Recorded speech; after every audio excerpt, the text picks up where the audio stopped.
ओम नमः शिवाय, जय महाकाल। दोस्तों, पूज्य गुरुदेव की कथा सुन करके बहुत सुंदर उपाय लेकर के आई हूँ। तीज का और सोमवार का बहुत प्यारा उपाय है, इसको आप जरूर करिएगा। दोस्तों, ये तो आप सभी लोग जानते हैं कि 18 सितंबर दिन सोमवार को है हरताल का तीज। बहुत सुंदर पर्व है भगवान भोलेनाथ का और माता पार्वती का। दोस्तों, कहा जा रहा है कि इस बार की जो हरताल का तीज है वो बहुत ही ज़्यादा खास और बहुत महत्व रखती है, क्योंकि इस दिन सोमवार का दिन पड़ रहा है। दोस्तों, हरताल का तीज भगवान भोलेनाथ का ही दिन माना गया है और माता पार्वती का, और सोमवार भी भगवान भोलेनाथ का और माता पार्वती का दिन है। और साथ ही में दोस्तों, सोमवार का दिन पड़ गया, बहुत ही सोने पर सुहागा हो गया। दोस्तों, बहुत ही अच्छा दिन पड़ रहा है, बहुत ही शुभ संयोग बन रहा है। तो इस दिन हम हरताल का तीज व्रत करने वाले उपाय और वो उपाय बताएंगे जो सोमवार वाले दिन किए जाते हैं। और अगर आप इस सोमवार को अगर कोई भी उपाय करते हैं तो आपको निश्चित रूप से फल की प्राप्ति होगी और भगवान भोलेनाथ आपको वरदान अवश्य देंगे, क्योंकि इस दिन माता बहनाएं इस दिन भगवान भोलेनाथ का, माता पार्वती का और गणेश जी का व्रत रखेंगी। तो इस दिन माता पार्वती और गणेश जी को और भगवान भोलेनाथ को बहुत जल्दी प्रसन्न किया जा सकता है। दोस्तों, इस वीडियो में हम आपको 5 दीपक का बहुत ही विशेष उपाय बताएंगे। बहुत ही सुंदर उपाय बताया है पूज्य गुरुदेव ने। इस उपाय को हरताल का तीज के दिन कर लिया तो ये समझ लीजिए कि आपको बिना मांगे ही भोलेनाथ बहुत कुछ दे देंगे। और कुछ उपाय ऐसे हैं जो हरताल का तीज के दिन करने हैं, हरताल का तीज व्रत के उपाय हैं। चलिए जानते हैं इन उपायों के बारे में। जो भी माताएं बहनें इस उपाय को हरताल का तीज के दिन करेंगी और सोमवार के दिन करेंगी, उसे भगवान भोलेनाथ बहुत कुछ प्रदान कर देंगे। ये 5 दीपक वाला उपाय आपको हर तरह की समस्याओं से, दुखों से, कष्टों से बाहर निकालेगा और आपकी हर मनोकामना को पूर्ण करेगा। इस उपाय को दोस्तों आपको शाम के समय करना है, मतलब प्रदोष काल के समय पर। तो सबसे पहले आपको क्या करना है कि आटा लगा लेना है और आटे के 5 दीपक आपको तैयार करने हैं। मिट्टी के दीपक आपको तैयार नहीं करने हैं, आटे के दीपक बताए हैं पूज्य गुरुदेव जी ने। और उसके अंदर आपको लगानी है गोल बाती। गोल बाती के 5 दीपक आटे के आप तैयार कर लीजिए उसके बाद में। और इन दीपकों के अंदर आपको शुद्ध देसी गाय का घी डालना है। अगर देसी गाय का घी ना मिले तो कोई बात नहीं, नॉर्मल भैंस का भी घी डाल सकते हैं, लेकिन गाय का घी होता है तो अति उत्तम होता है। आपकी मनोकामना शीघ्र शीघ्र पूर्ण होने की संभावना रहती है। और अगर करते हैं तो शायद थोड़ा सा टाइम लग जाए, विलम्ब लग जाए, लेकिन है ना, गाय का ही घी इस्तेमाल करना चाहिए। और फिर आपको क्या करना है, एक प्लेट में उन 5 दीपकों को रख लेना है। और दोस्तों, इस बात का ध्यान रखना, आप अपनी माचिस खुद रख के ले जानी है, क्योंकि किसी से माचिस मांग करके या किसी से लेकर के आपको दीपक नहीं जलाने हैं। ध्यान रखना इस बात का। पूज्य गुरुदेव ने कई बार कथा में कहा है कि आपको अपनी माचिस भी अपने साथ में रख कर ले जानी चाहिए। तो सबसे पहला दीपक आप पहुँचेंगे शिव मंदिर, तो सबसे पहला दीपक आप लगाएंगे शिव मंदिर, या मंदिर की चौखट पर लगा दीजिए या शिवलिंग के आसपास कहीं भी उसको प्रज्वलित कर दीजिए। और दोस्तों, एक बात का ध्यान रखना कि आपको प्लेट के अंदर रखे हुए दीपक को ही अंदर ही जलाना है, बाहर रख के उसको जलाना नहीं है। पहले प्लेट में जला लें उसको, उसके बाद में आपको दीपक को बाहर की तरफ बाहर रखना है। और दूसरा दीपक आपको लेके जाना है किसी भी बड़े बेलपत्र के वृक्ष के नीचे, वहाँ पर भी आपको प्लेट में दीपक को प्रज्वलित करना है, फिर बेलपत्री के पेड़ के नीचे उसको लगा देना है और भगवान से आपको प्रार्थना कर लेनी है। अब तीसरा दीपक आपको लगाना है पीपल के पेड़ के नीचे, वहाँ पर भी इसी प्रकार से प्लेट में दीपक जलाएंगे। फिर उसके बाद में पीपल के पेड़ के नीचे आपको इसको रख देना है और वहाँ पर भी प्रणाम करके, प्रार्थना करके वहाँ से भी चल देना है। और चौथा वृक्ष जो रहेगा वो रहेगा दोस्तों आंवले का वृक्ष। आंवले का वृक्ष भी दोस्तों बड़ा होना चाहिए, हमारे सिर से बड़ा होना चाहिए। जो भी वृक्ष आप देख रहे हो वो सिर से बड़े होने चाहिए। आंवले के वृक्ष के नीचे भी इसी प्रकार से दीपक जलाना है और भगवान से प्रार्थना करते हुए। और जो 5वां जो दीपक बचेगा उसको सीधे अपने घर की तरफ लेकर के आना। लेकिन लेकर के आने के बाद में जो आपका जो मुख्य द्वार है वहीं पर रुक जाना है, वहीं खड़े हो जाना है। और जो आपका सीधा हाथ पड़े उस सीधे हाथ के मेन गेट के साइड में चौखट पे वो दीपक जला देना है।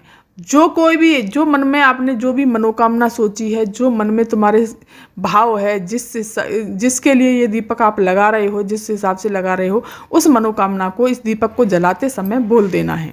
और दोस्तों, एक बात का ध्यान रखें, आप कोई भी उपाय करते हैं तो कई सारी मनोकामनाएं बोल देते हैं, लेकिन कई सारी मनोकामनाएं नहीं बोलनी है, सिर्फ आपको एक ही मनोकामना बोलनी है।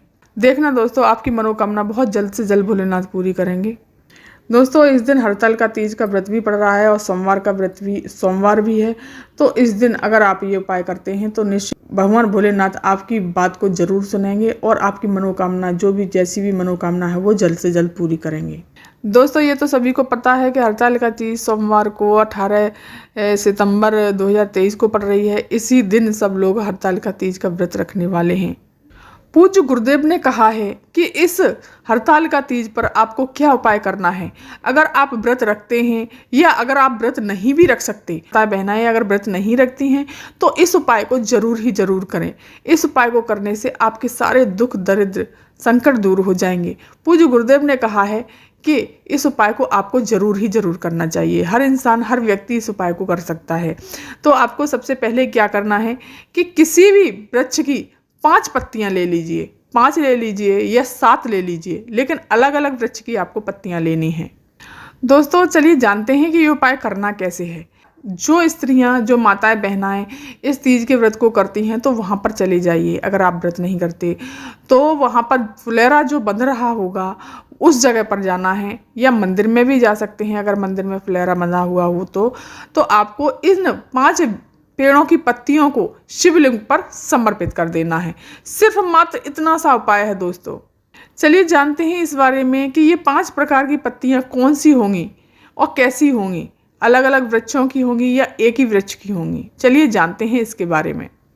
दोस्तों, इन पत्तियों को एक वृक्ष की ही पत्तियां नहीं लेनी है। एक वृक्ष की एक पत्ती लेनी है, फिर दूसरे वृक्ष की एक और पत्ती ले लेनी है, तीसरे वृक्ष की एक और पत्ती ले लेनी है। ऐसे करके 5 वृक्षों की अलग अलग तरह की पत्तियां लेनी हैं। और दोस्तों, कटी फटी ये पत्तियां नहीं होनी चाहिए, एकदम साफ सुथरी होनी चाहिए। और इसके उदाहरण हेतु मैं बताती हूँ कि आपको कौन से वृक्ष की पत्तियां ले लेनी चाहिए। दोस्तों, आप आम की पत्ती ले सकते हैं, दूसरी अमरूद की पत्ती ले सकते हैं, गुलाब की पत्ती ले सकते हैं, कनेर की पत्ती ले सकते हैं, या फिर कोई और अन्य पेड़ है जिस पर सफ़ेद फूल लगते हों उसकी पत्ती ले सकते हैं। आप कोई भी वृक्ष की पत्ती 5 ले सकते हैं। आपको जो भी, ये तो मैंने आपको उदाहरण के लिए बताया है। आप कोई भी वृक्ष की पत्ती हो 5 ले लीजिएगा और उन्हें शिवलिंग पर, जहाँ फुलेरा बंध रहा हो, जहाँ शिव पार्वती और गणेश जी की पूजा हो रही हो, वहाँ पर इनको समर्पित कर दीजिएगा। और आपको फिर इसके बाद में आपको अब अपने मन की बात भगवान से कह देनी है। आपकी बात को जरूर भगवान भोलेनाथ पूरा करेंगे, आपकी विनती जरूर स्वीकार करेंगे। चलिए जानते हैं अब अगले उपाय के बारे में। दोस्तों, ये उपाय आपके व्रत का फल दिलाएगा और अगर आप व्रत नहीं रखते हैं तो भी आपको फल की प्राप्ति कराएगा। चलिए जानते हैं इस उपाय के बारे में। पूज्य गुरुदेव ने कहा है कि इस उपाय को जो भी करता है उसे व्रत का पूर्ण फल प्राप्त होता है। और अगर आपके कोई संतान नहीं है, संतान प्राप्ति के लिए भी उपाय करना चाहते हैं तो इस उपाय को जरूर करिएगा। और इस उपाय को आप हरतालिका तीज के दिन करेंगे तो आपको संतान प्राप्ति करने में सफलता जरूर ही जरूर प्राप्त होगी। दोस्तों, आपको क्या करना है कि जहाँ फुलेरा बंधा हुआ हो, जहाँ माता पार्वती और शिव जी और गणेश जी की पूजा हो रही हो, वहाँ पर जाना है। एक फूल लेके जाना है, मात्र एक फूल, और उसमें हल्दी लगा लेनी है और कुमकुम लगा लेना है और उसे लेकर के भोलेनाथ पर, शिव जी पर समर्पित कर देना है। जिनके संतान नहीं है उनको संतान प्राप्ति का जरूर ही जरूर भोलेनाथ और माता पार्वती वरदान देंगे। उनको संतान की प्राप्ति बहुत जल्द हो जाएगी। और भोलेनाथ से प्रार्थना करें संतान प्राप्ति की, बहुत जल्दी ही आपको खुशखबरी मिल जाएगी। और दोस्तों, बताया गया है, पूज्य गुरुदेव ने कहा है कि इस दिन आपको फुलेरा का दर्शन विशेष रूप से जरूर ही जरूर करना चाहिए और करना है, क्योंकि आपने व्रत रखा हो या नहीं रखा हो फिर भी आपको फुलेरा का दर्शन जरूर करना चाहिए। फुलेरा का दर्शन करने मात्र से ही आपकी सारी मनोकामनाएं, सारी इच्छाएं, सारे दुख, तकलीफ, कष्ट सब दूर हो जाएंगे।